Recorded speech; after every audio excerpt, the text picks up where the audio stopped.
مرحبا أهلا النوادي. السلام عليكم ورحمة الله وبركاته.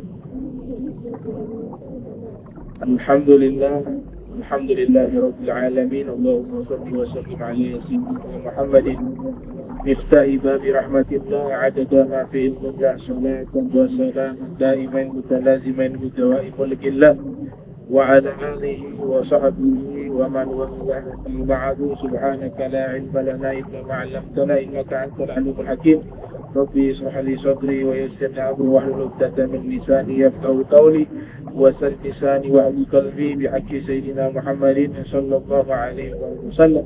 يا من هو في علوه كائن، يا من هو في كل حميد، يا من هو في مجد مدين. اللهم أكرمنا بنور الفهم وأخرجنا من ظلمات الوهم وارزقنا فهم النبيين وحفظ المرسلين وإلهام ملائكة المقربين. ربنا زدنا علما وفهما وعلمنا يا أكرم الأكرمين بحق سيدنا محمد خاتم الأنبياء والمرسلين يا رحمن الرحيم. وصلى الله على سيدنا محمد وعلى آله وصحبه وبارك وسلم. الحمد لله رب العالمين. Alhamdulillah, puji syukur kehadirat Allah, salawat dan salam senantiasa tercurahkan kepada junjungan mulia Nabi kita tercinta Nabi Muhammad sallallahu alaihi wasallam serta segenap keluarga beliau, sahabatnya dan umatnya. Yang saya muliakan, saya hormati para imam Masjid Al-Munawwar, wabil khusus Ustaz Amri dan seluruh jamaah yang hadir, para guru, dosen yang menyempatkan waktu di majlis ilmu taman surga yang ada di dunia. Raudhatun min riyadil jannah. Qala muallif rahimahullah, bab ma yaqul fil masjid. Imam An-Nawawi masih membahas tentang pembahasan ucapan yang kita ucapkan ketika berada di dalam masjid. Pertemuan lalu kita sudah jelaskan sunnah-sunnah apa saja yang kita lakukan di saat kita berada di dalam masjid. Yang menarik, kata masjid Allah Ta'ala sebutkan di dalam Al-Quran sebanyak 28 kali untuk tunggal dan bentuk jamak. Bentuk tunggalnya masjid, bentuk jamaknya masajid. Nah, ini kita sudah teliti. Allah Ta'ala menyebutkan kata tersebut baik berupa bentuk tunggal atau bentuk jamak itu sebanyak 28 kali Allah sebutkan di dalam Al-Quran kata masjid. Kemudian kata lain dari masjid juga disebut dengan kata bait, Baitullah. Hanya sering kita mendengar ada pernyataan Baitullah, rumahnya Allah. Itu maksudnya adalah masjid. Nabi kita sallallahu alaihi wasallam beliau bersabda, "Ahabbul biqa ilallahi subhanahu wa ta'ala masajiduha." Atau kama qala Nabi sallallahu alaihi wasallam. Nabi bersabda, lokasi yang paling Allah cinta di muka bumi ini adalah masjid.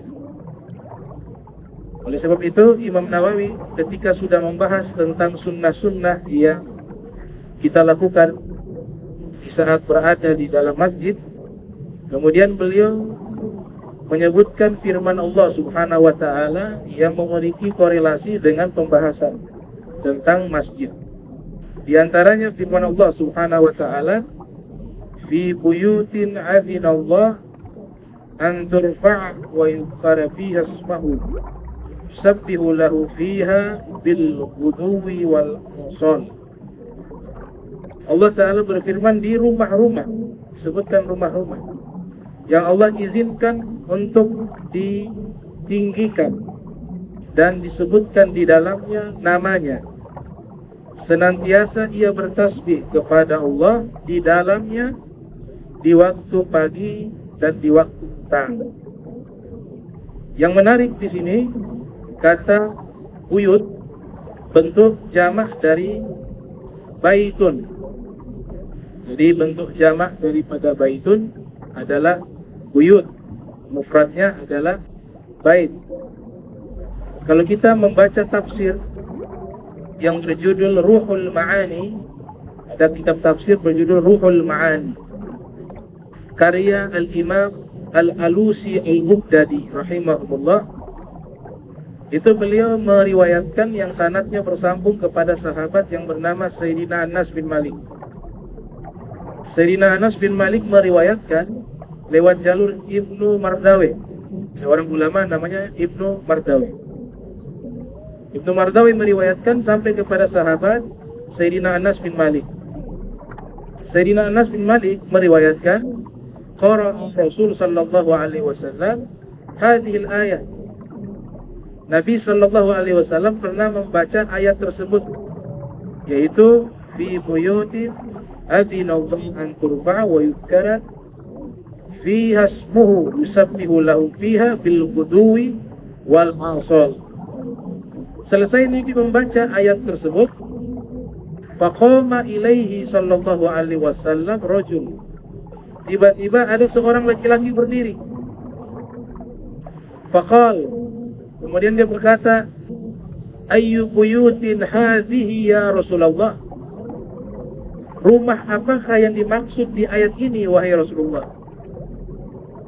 Maka ini namanya tafsir Al-Quran dengan hadis. Tafsir berriwayat. Nah, ini salah satu metode penafsiran Al-Quran yang sangat baik. Yang pertama, menafsirkan Al-Quran yang paling terbaik adalah menafsirkan Al-Quran dengan Al-Quran. Namanya tafsir Quran bil Quran.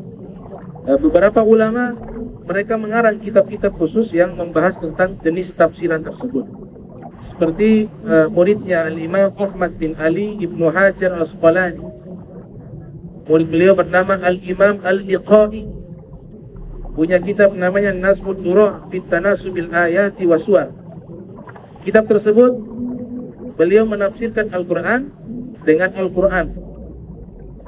Ada juga kitab karya Syekh Muhammad Amin Asy-Syinkiti, judul Adwa'ul Bayan fi Idahil Quran bil Quran. Kitab tersebut juga menafsirkan Al-Quran dengan Al-Quran.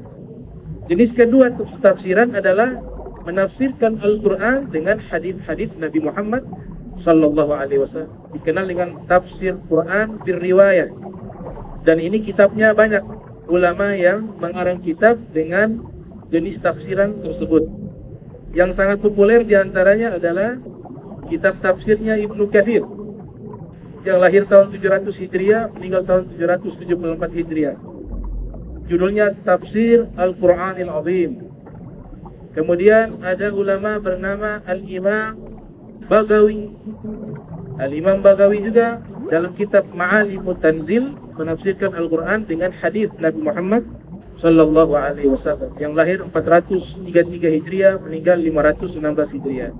Dan yang paling terkemuka yang menafsirkan Al-Quran dengan hadis juga, yaitu Al-Imam Abu Ja'far Muhammad Ibnu Jarir At-Tabari, yang lahir tahun 224 Hijriah, meninggal tahun 310 Hijriah, dalam tafsirnya Jami'ul Bayan.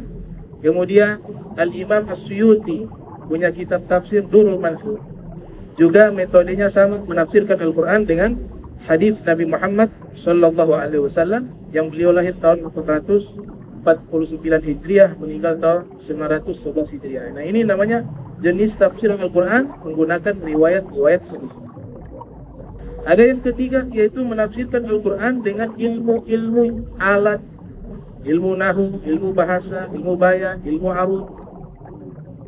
Dan juga ada juga pendekatan secara tasawuf, dipadukan secara bahasa dan secara pendekatan tasawuf. Tafsir karya Al-Imam Fakhruddin Ar-Razi, judulnya Mafatihul Ghaib, yang lahir tahun 544 Hijriah, meninggal 606 Hijriah. Ada juga tafsir Al-Quran, dia pendekatannya kepada hukum, condongnya kepada Al-Ahkamu Syar'iyah, yaitu tafsirnya Imam Qurtubi.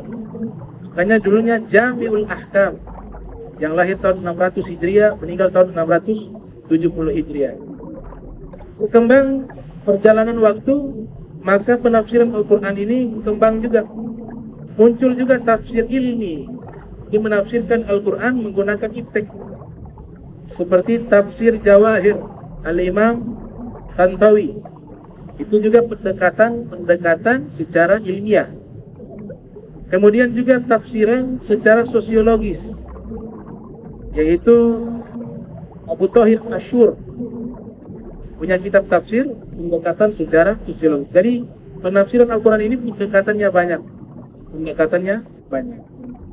Adapun Ruhul Ma'ani dan Ruhul Bayani, pendekatannya itu bersifat pendekatan tasawuf, pendekatan suluk. Walaupun ada beberapa tafsiran yang beliau gunakan metode dengan menggunakan hadis, menggunakan juga secara bahasa. Jadi ada juga beberapa kitab tafsir yang mengumpulkan beberapa metode di dalam satu kitab tafsir. Nah, ini satu contoh Al-Quran ditafsirkan dengan hadis. Baik itu hadis marfu yang langsung dari Nabi Muhammad SAW, atau hadis mauquf yang disampaikan oleh para sahabat Nabi Muhammad SAW.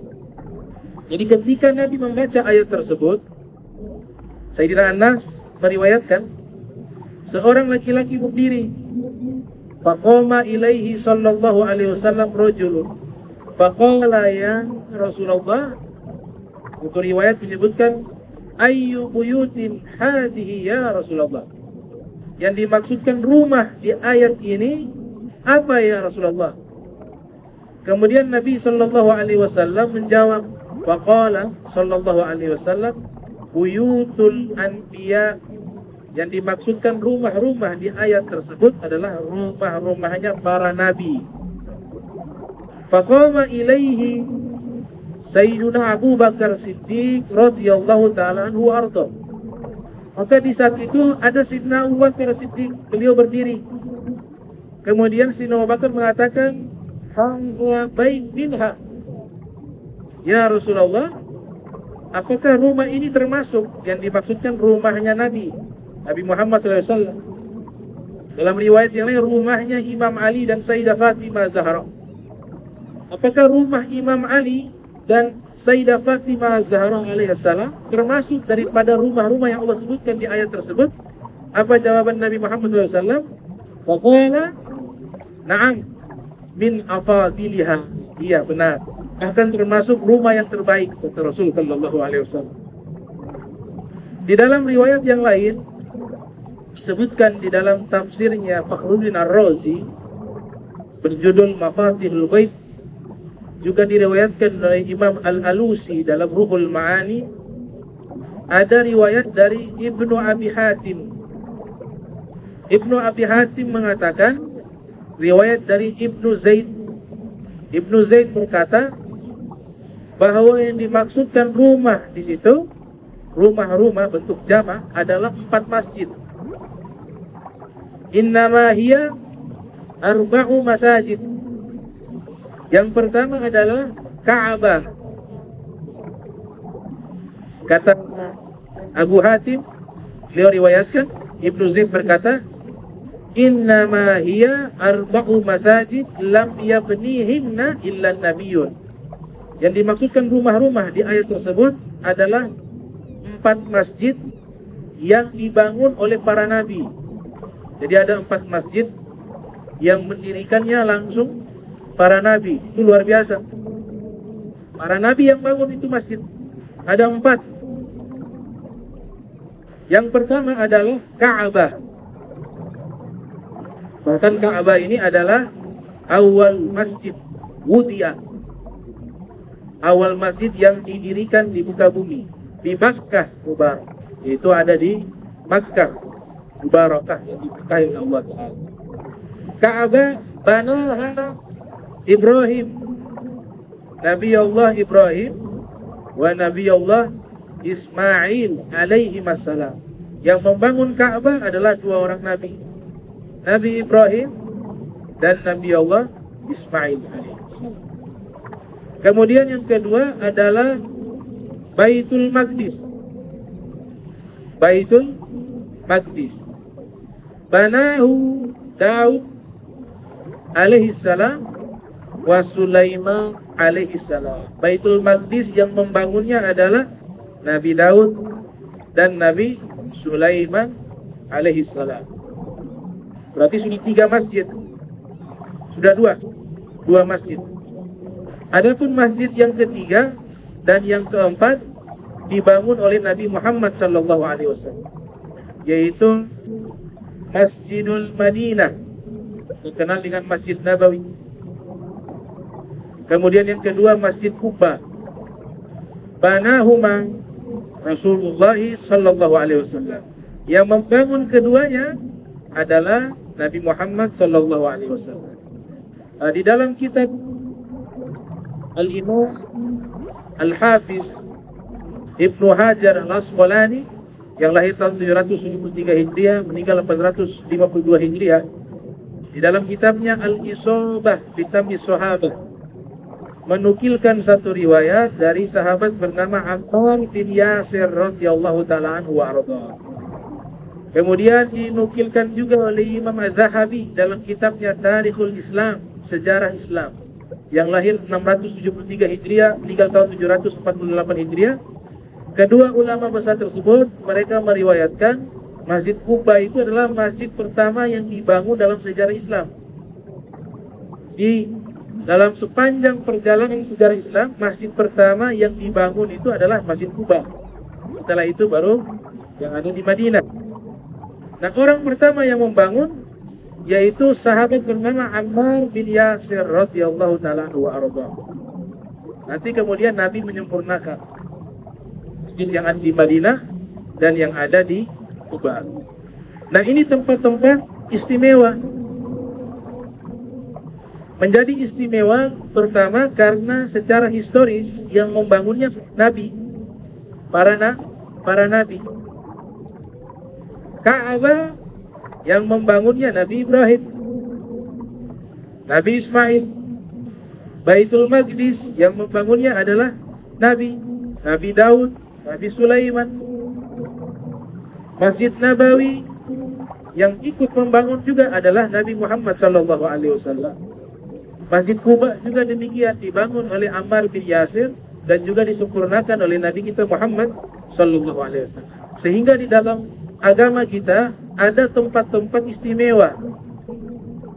Kita sholat di masjid-masjid yang disebutkan oleh Profesor Dr. Syekh Ali As-Sabuni. Syekh Ali As-Sabuni punya kitab tafsir berjudul Rawa'iul Bayan fi Tafsir Ayatil Ahkam. Beliau sebutkan para ulama ketika memberikan nama terhadap masjid-masjid tersebut, yaitu Masjidil Haram, Masjid Nabawi, dan Baitul Maqdis, mereka berikan nama Masajidal Anbiya, masjid-masjidnya para nabi. Ketika ada hubungan secara historis dengan para nabi, tentu berbeda dengan masjid yang lain. Masjid yang dibangun oleh para nabi dengan masjid yang dibangun oleh orang biasa, maka nilainya itu berbeda.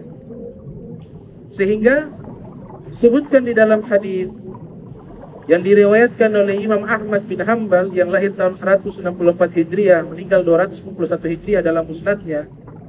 Juga diriwayatkan oleh Ibnu Majah dalam sunannya yang lahir tahun 209 Hijriah, meninggal tahun 273 Hijriah. Rasul sallallahu alaihi wasallam bersabda, "Salatun fi masjidi hadza afdal min alfi salatin fi ma siwa illa Masjidal Haram."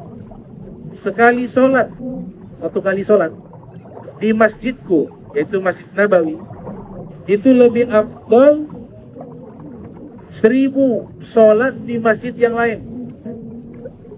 Pahalanya 1000 kali lipat dengan masjid yang lain. Illa Masjidil Haram, kecuali Masjidil Haram.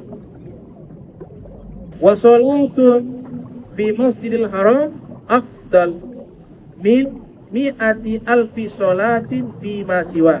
Sedangkan sekali solat di Masjidil Haram itu lebih utama 100.000 solat di masjid yang lain. 100.000. Nah, di riwayat yang lain disebutkan dari sahabat bernama Sayyidina Jabir bin Abdullah meriwayatkan Rasul sallallahu alaihi wasallam bersabda, "Salatun fil Masjidil Haram mi'atu alfi salat." Sekali salat di Masjidil Haram pahalanya adalah 100.000 kali salat. Wa salatun fi masjidi, dan sekali salat di masjidku, Masjid Nabawi, alfu salat, seperti 1000 salat. Wa fi Baitul Maqdis khamsumi'ati salati, sedangkan di Baitul Maqdis itu 500 kali salat. Sekali salat di Baitul Maqdis pahalanya seperti 500 kali salat. Itu yang diriwayatkan dari Nabi kita Muhammad sallallahu alaihi wasallam. Adapun Masjid Quba disebutkan dalam Sunan Tirmidzi yang lahir tahun 209 Hijriah, meninggal tahun 279 Hijriah. Dalam sunannya Imam Tirmidzi meriwayatkan dari sahabat bernama Usaid bin Hudair menyatakan Rasul sallallahu alaihi wasallam bersabda, "Salatun fi Masjidil Quba ka'umratin." Sekali salat di Masjid Quba pahalanya seperti sekali umrah. Ka'umratin. Kenapa berbeda? Padahal sama-sama masjid. Karena historisnya yang membedakan. Sejarahnya yang bangun siapa? Bangun para nabi. Hanya para nabi membangunnya ada nilai di situ. Ada keutamaan di situ. Al-Imam Jalaluddin As-Suyuti yang lahir tahun 849 Hijriah, meninggal 911 Hijriah, punya kitab khusus tentang tempat-tempat yang istimewa. Jadi ada namanya Fadail Awqat, keutamaan waktu. Jadi tidak semua waktu itu punya nilai yang sama. Antara satu waktu yang lain itu punya kelebihan. Sepertiga malam lebih kemuliaannya dibanding waktu yang lain. Waktu antara baina maghrib wa isya juga demikian. Nah, tempat-tempat juga demikian. Tidak semua tempat itu punya nilai kemuliaan yang sama. Al-Imam Suyuti mengarang kitab berjudul Uddatul Inabah fi Amakinil Ijabah. Nah, kitab itu membahas tentang tempat-tempat yang memiliki keistimewaan tersendiri. Khusus membahas tempat-tempat yang istimewa. Sehingga di dalam kitab Qissatul Mi'raj, kisah Mi'rajnya Nabi Muhammad SAW, disusun oleh Sayyid Ahmad Dardiri, itu meriwayatkan ketika Nabi Isra, subhanalladzi asra bi'abdihi laila minal masjidil haram ilal masjidil aqsa alladzi barakna haulahu linuriyahu min ayatina innahu huwas samiul basir. Sebutkan perjalanan dari mana? Allah sebutkan mulai dari Makkah. Situ disebutkan Masjidil Haram, tapi maknanya adalah Makkah, bukan Masjidil Haram. Karena Nabi Isra itu di rumahnya Ummu Hani. Baitul Maqdis, di perjalanan dari Makkah menuju Palestina, menuju Baitul Maqdis. Sebelum Nabi sampai ke Baitul Maqdis, Nabi diperintahkan mampir di beberapa tempat. Kenapa tidak langsung? Langsung saja dari Makkah ke Palestina. Tapi di dalam sejarah yang diriwayatkan oleh para muarrikhun, sebagaimana dikisahkan oleh Ibnu Hisham dan Said Ahmad Dardiri dalam kitabnya Qissatul Mi'raj, Nabi mampir di 5 tempat. Jadi semua perjalanan Isra itu Rasulullah SAW melewati 5 tempat. Dan beliau mampir, bukan hanya lewat, mampir turun sholat di tempat tersebut. Pertama beliau dari Makkah menuju ke Madinah. Turun di situ, kata malaikat Jibril, "Ya Rasulullah, inzil fasolli." Ya Rasulullah, turunlah sejenak di kota Yathrib yang nanti diganti oleh namanya diganti oleh Nabi Muhammad dengan nama Madinah. Fasolli, kemudian sholatlah di tempat tersebut. Nabi sholat. Selesai sholat, Nabi bertanya, "Kenapa saya diperintahkan turun di tempat ini? Diperintahkan sholat." Kata malaikat Jibril, Ini tempat hijrahnya engkau. Nah, tempat tersebut yang tadinya tidak memiliki kemuliaan, Yathrib itu kan artinya, kata Ibnu Hajar Asqalani, artinya hina. Di dalam kitab Mu'jamul Buldan, kamus nama-nama kota, karya Syekh Yaqut Al-Hamawi mengatakan, Yathrib itu artinya nama orang. Ada nama orang namanya Yathrib, dia pertama kali tinggal di situ tersebut, sehingga dinisbatkan kepada namanya Yathrib. Adapun dalam kitab Fathul Bari, karya Imam Ibnu Hajar Asqalani menyatakan Yathrib itu memiliki makna hina, kehinaan.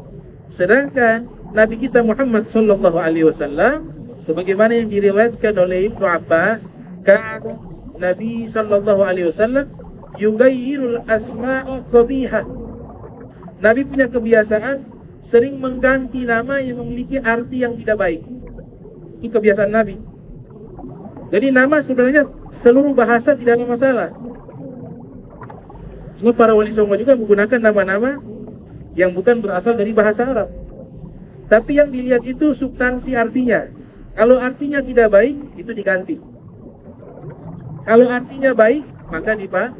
Namun, memang dikatakan dalam hadis sahih, ada beberapa nama yang istimewa. Kata Nabi, ahsinu asma'akum fa inna asma'akum tud'auna yaumal qiyamah. Perbaguslah nama kalian, karena nama kalian nanti dipanggil di hari kiamat, kata Rasul SAW. Maka ada baiknya nama-nama itu yang memiliki arti yang baik dan berbahasa Arab. Paling bagus. Kenapa? Karena nama-nama sahabat bahasa Arab. Nama-nama para nabi tidak semua bahasa Arab. Tapi nama yang paling baik, nama-nama yang memiliki arti yang berbahasa Arab. Kalaupun nama yang lain, para nabi punya nama tidak ada yang bahasa Arab juga, ada banyak. Beberapa nabi punya nama bukan dari bahasa Arab. Namun substansinya adalah arti dari nama tersebut. Seandainya kita menggunakan yang paling baik yang bahasa Arab, sesuai dengan hadis Nabi. Nabi katakan, ahabbu asma illallah Abdullah wa Abdurrahman. Nama yang paling Allah cinta Abdullah, Abdurrahman. Para ulama sebagaimana Imam Nawawi dalam kitab Tahdzibul Asma wal Lughat, beliau menjelaskan nama-nama yang dinisbatkan kepada nama Allah. Abdul Malik, Abdul Rahman, Abdul Rahim. Nah, itu juga termasuk nama-nama yang baik. Atau nama-nama para nabi. Ismail, Ibrahim, Ishaq, Ya'qub, itu juga dianjurkan. Adapun nama malaikat ada khilaf di kalangan para ulama. Ada yang memakruhkan. Misalnya kita pakai nama pencabut nafas, malaikat pencabut nyawa. Malaikat Israel. Dia datang kita takut. Siapa yang datang? Israel. Nah, kalau malaikat ada khilaf. Ada yang mengatakan boleh pakai nama malaikat. Ada yang mengatakan makruh. Itu karena nama malaikat juga ada yang seperti tadi, malaikat pencabut nyawa, penjaga pintu neraka, dan lain sebagainya. Nah, ini tentang maksud daripada nama-nama tersebut. Nah, kita kembali ke pembahasan bahwa masjid yang dibangun oleh para nabi memiliki sejarah, memiliki nilai yang lebih. Imam Suyuti mengarang kitab tersebut mengabarkan kepada kita bahwa masjid-masjid dan tempat-tempat istimewa itu ada. Sebutkan dengan beberapa riwayat hadis dari Nabi kita Muhammad sallallahu alaihi wasallam. Sama halnya dengan waktu. Ada waktu juga 24 jam, ada waktu yang istimewa dalam satu hari. Ada yang waktu istimewa per pekan, hari Jumat. Ada yang istimewa per tahun dan seterusnya. Itu semua ada. Nah, itu kalau mau baca kitabnya, karya Imam Baihaqi, berjudul Fadailul Awqat, keutamaan waktu. Kemudian disebutkan di dalam kitab Nasaihul Ibad, Nabi Daud, Nabi Sulaiman, di masa itu mereka membangun masjid dengan arsitek yang paling lengkap, paling indah di zaman tersebut. Kenapa demikian? Modalnya besar. Karena Nabi Daud, Nabi Sulaiman kaya, raja. Nabi Sulaiman raja, Nabi Daud juga raja. Rasul sallallahu alaihi wasallam, Nabi kita Muhammad sallallahu alaihi wasallam pernah ditawarkan oleh Allah Ta'ala mau menjadi nabi yang seorang raja atau nabi yang seorang hamba. Jadi Nabi Muhammad ditawarkan oleh Allah Ta'ala. Itu diriwayatkan dalam kitab Wasailul Usul ila Syama'il Rasul, karya daripada Syekh Yusuf bin Ismail An-Nabhani. Ceritanya adalah Nabi sedang duduk bersama malaikat Jibril. Rasulullah ngobrol dengan malaikat Jibril. Ketika sedang ngobrol dengan malaikat Jibril, Rasul SAW mengatakan, di rumah kami itu kadang-kadang tidak makan, kami berpuasa. Jadi dapurnya itu jarang keluar asap. Maksudnya apa? Jarang masak, lebih banyak puasa di rumah Rasul SAW. Allah Ta'ala memantau dialog tersebut. Akhirnya Allah perintahkan malaikat peniup sangkakala, Israfil. Ini malaikat tidak pernah turun ke dunia karena tugasnya itu meniup trompet hari kiamat, sur. Fa'idha nufikha sur, apabila ditiupkan sangkakala. Itu tugasnya malaikat Isra. Tidak pernah turun. Mulai dari awal penciptaan, dia tidak pernah datang ke dunia, tidak pernah pergi kemana-mana. Ternyata tugas istimewa Allah Ta'ala perintahkan untuk menemui Nabi Muhammad SAW. Jadi hanya sekali, di saat ketemu, berjumpa dengan Rasul SAW. Allah pesankan wasiat untuk menyampaikan kepada Rasulullah SAW, kalau dia mau hidup enak, beliau mau hidup enak, Allah kasih. Gunung Uhud akan dirubah menjadi emas untuk diberikan kepada Nabi Muhammad SAW. Dan akan diberikan pilihan mau jadi raja, akan diberikan. Seandainya waktu itu Nabi pilih menjadi raja, Nabi punya kerajaan lebih hebat dari Nabi Sulaiman. Karena ini Habibullah, beliau kekasihnya Allah Subhanahu wa Ta'ala, pasti lebih. Maka turunlah malaikat Israfil. Ketika malaikat Israfil turun ke dunia, malaikat Jibril ketika melihat itu takut. Jadi malaikat Jibril takut, menundukkan kepala. Nabi heran, kenapa yang malaikat Jibril tiba-tiba berubah, ketakutan, menundukkan kepala. Datang ini malaikat Israfil mengatakan, ya Rasulullah, innallaha yukrimka salam. Sesungguhnya Allah Ta'ala menyampaikan salam kepadamu. Dan Allah mendengar dialogmu dengan malaikat Jibril. Kau mengatakan engkau beberapa hari tidak makan dan seterusnya dan seterusnya. Maka Allah Ta'ala mengutus saya secara khusus untuk menyampaikan pesan Allah. Kalau engkau mau menjadi seorang nabi dan seorang raja, Allah akan berikan. Itu gunung Uhud akan dirubah menjadi emas, diberikan kepada engkau ya Rasulullah. Atau pilihan kedua, engkau menjadi nabi yang seorang hamba, nabi yang abda. Kemudian Nabi ditanya kepada malaikat Jibril, yang bagus yang mana? Malaikat Jibril mengisyaratkan pilih yang kedua, yaitu nabi yang abda, seorang nabi dan seorang hamba. Maka Nabi Muhammad SAW memilih, kalau saya pilih yang kedua, nabi yang abda, seorang nabi dan seorang hamba. Kembalilah malaikat Israfil. Kemudian Rasul SAW bertanya, wahai malaikat Jibril, kenapa engkau ketakutan? Kata malaikat Jibril, saya pikir sudah tiba hari kiamat. Karena malaikat ini tugasnya memang itu satu, untuk hari kiamat. Ditiup sangkakala, selesailah di alam semesta. Dan wahai Rasulullah, ini malaikat tidak pernah turun ke dunia. Tidak pernah saya berjumpa dengannya. Baru kali ini, makanya saya ketakutan. Saya pikirnya hari kiamat. Nah, ini keistimewaan Nabi Muhammad SAW. Allah tugaskan malaikat yang istimewa untuk membawa wasiatnya Allah disampaikan kepada kekasihnya Nabi kita Muhammad SAW. Di dalam kitab Nasaihul Ibad, ini kan para nabi punya strata sosial berbeda satu dengan lainnya. Kalau kita baca semua biografinya, ada nabi yang kaya, seorang nabi dan dia kaya raya. Nabi Daud, Nabi Sulaiman. Artinya apa? Kaya itu tidak dilarang. Buktinya apa? Ini Nabi, kaya. Bahkan disebutkan tidak ada lagi kerajaan yang seperti kerajaannya Nabi Sulaiman, tidak ada lagi. Wa habli mulka la yambaghi li ahadin min ba'di. Dalam ayat Al-Qur'an. Tidak ada lagi setelah saya kerajaan yang seperti saya. Kerajaan Nabi Sulaiman. Ini Nabi Sulaiman seorang nabi dan kaya raya, punya kerajaan.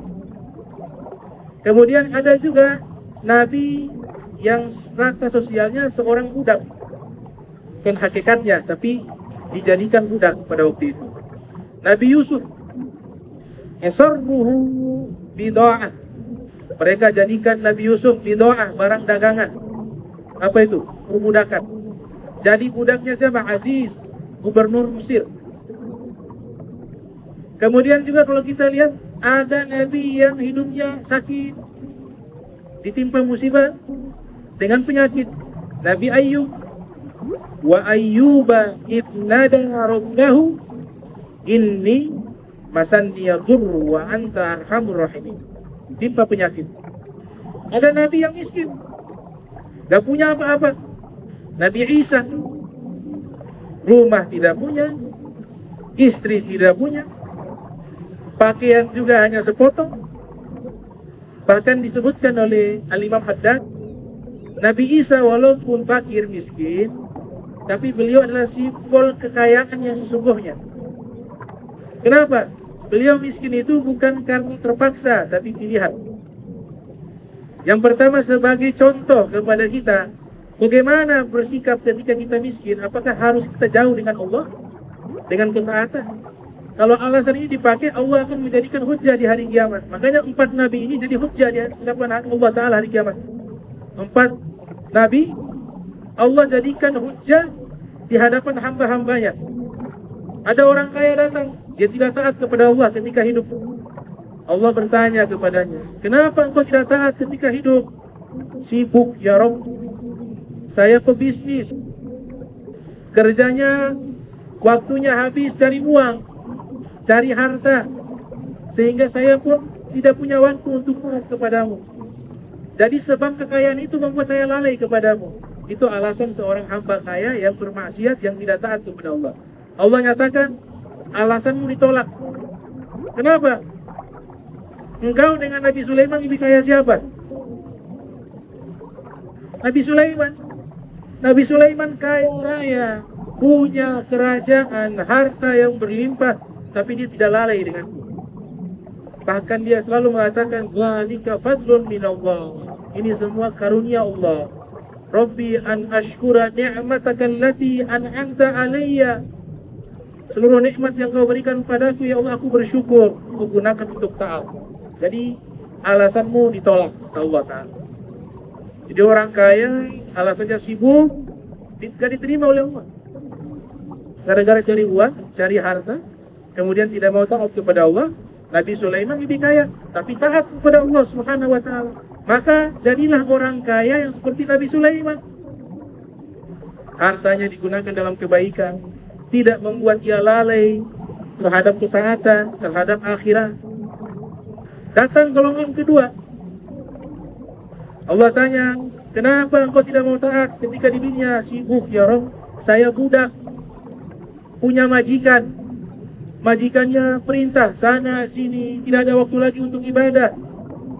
Kata Allah Ta'ala, Nabi Yusuf juga majikan, dia budak, punya majikan.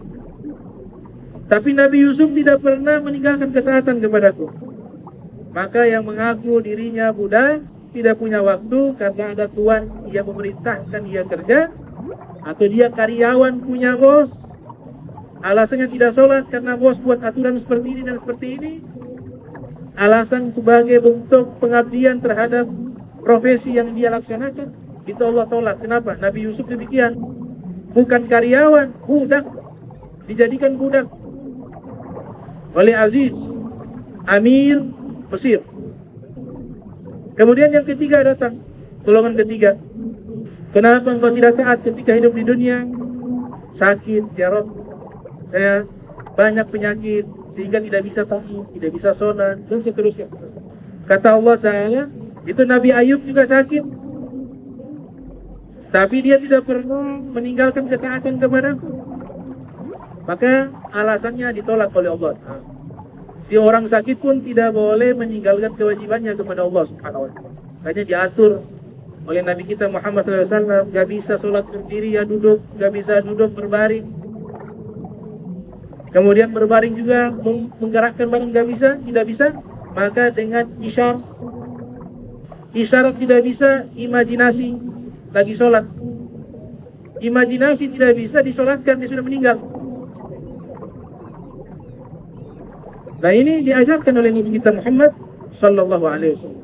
Datang golongan keempat, alasan, ya Rabb, saya tidak bisa taat kepada Allah karena hidup susah, miskin di dunia, susah. Akhirnya karena miskinnya saya, susahnya saya di dunia, saya tidak sempat lagi untuk taat kepadamu. Kata Allah Ta'ala, Nabi Isa miskin, Nabi Isa tidak punya apa-apa, tapi Nabi Isa tidak pernah meninggalkan ketaatan kepadamu. Maka alasanmu ditolak. Sehingga Allah sengaja membuat para Nabi dengan berbagai latar belakang, berbagai strata sosial, karena ada hikmah di balik itu. Nah kita semuanya sudah ada contoh. Nabi kita Muhammad SAW paling lengkap, uswatun hasanah, contoh terbaik. Kenapa disebutkan contoh terbaik?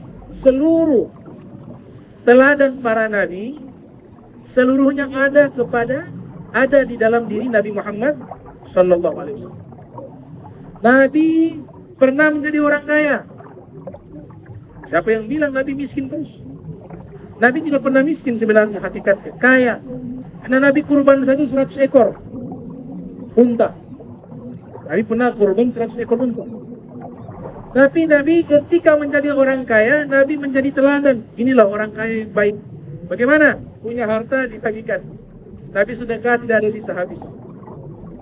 Bukan berarti ikutnya seperti itu, tidak. Paling tidak kita mengambil satu teladan. Oh, ketika kaya raya tidak lupa, tidak lalai, tidak sombong. Nabi tawadhu. Kemudian punya harta yang banyak, Nabi membantu orang lain yang susah.